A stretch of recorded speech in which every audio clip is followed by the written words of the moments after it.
I I didn't. always be scared when I jump. I don't know why. Well, so far, the future's still wide open, you know? Yeah. It's not written yet. The future is not a tattoo on your forehead, you know?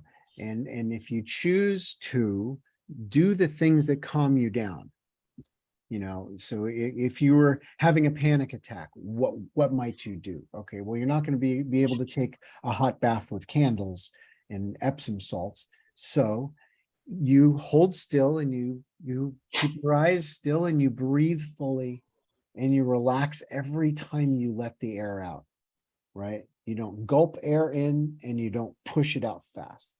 You allow the air to leave slowly. All right. Like in yoga class, they teach that special breathing they call Ujjayi breathing. It really works, Yeah. where you restrict your throat a little bit. And so your exhale is not, your exhale is now like the wind. It said to me, it sounds like the wind and it relaxes us. It actually changes how we feel.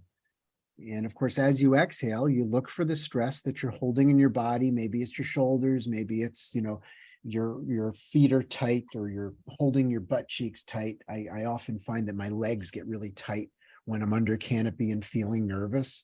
And so I relax it again. I stop fighting against it and I allow it.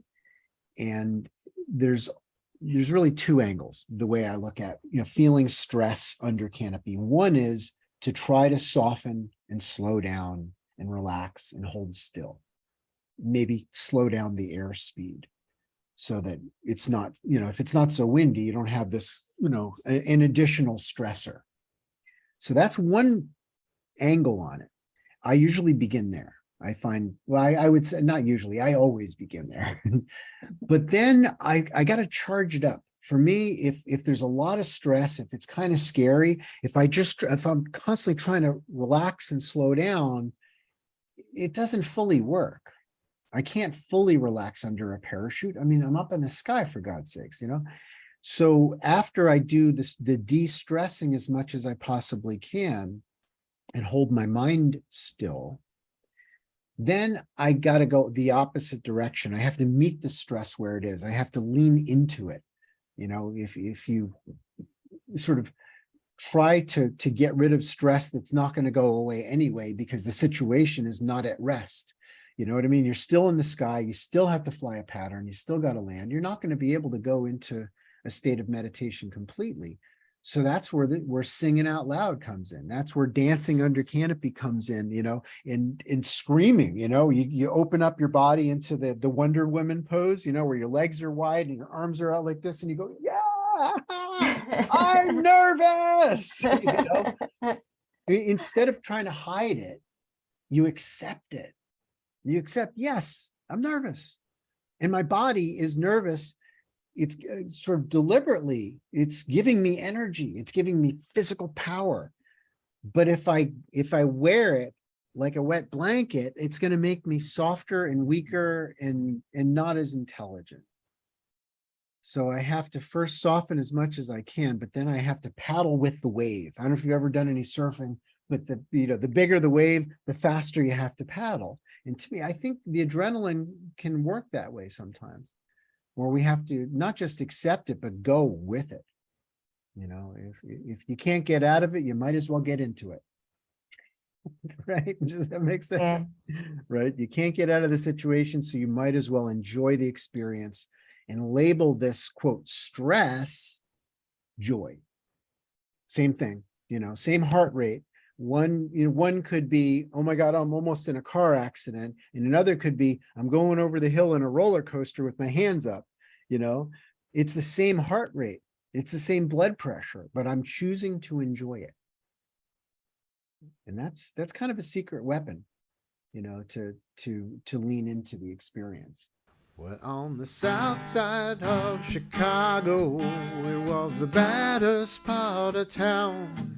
If you go down there, you better just be aware of a man named Leroy Brown. Leroy, more than trouble. He used to stand about 6'4", All the downtown ladies call him treetop lover. All the men just call him sir. He's bad, bad Leroy Brown, baddest man in the whole damn town. Better than no King Kong, meaner than the junkyard dog. Leroy, he a gambler, and he like his fancy clothes. He like to wear his diamond rings in front of everybody's nose. He's got a custom Continental, he got an Eldorado too. He got a 32 gun in his pocket for fun. He's got a razor in his shoe. But he's bad, bad Leroy Brown, baddest man in the whole damn town. Better than no King Kong, meaner than the junkyard dog. Friday, about a week ago, Leroy's shooting dice at the edge of a bar. And a girl named Doris, and who that girl looked nice. He cast his eyes upon her, and the trouble soon began. Leroy Brown learned a lesson by messing with the wife of a jealous man. He's bad, bad Leroy Brown, baddest man in the whole damn town. Better than no King Kong, meaner than the junkyard dog. Two men took to fighting when we pulled them from the floor. Leroy looked like a jigsaw puzzle with a couple of pieces gone. He was bad, bad Leroy Brown, baddest man in the whole damn town. Think you got some decent shots from it. So good. So good. I don't approve of violence, for the record. Better than no King Kong, meaner than a junkyard dog.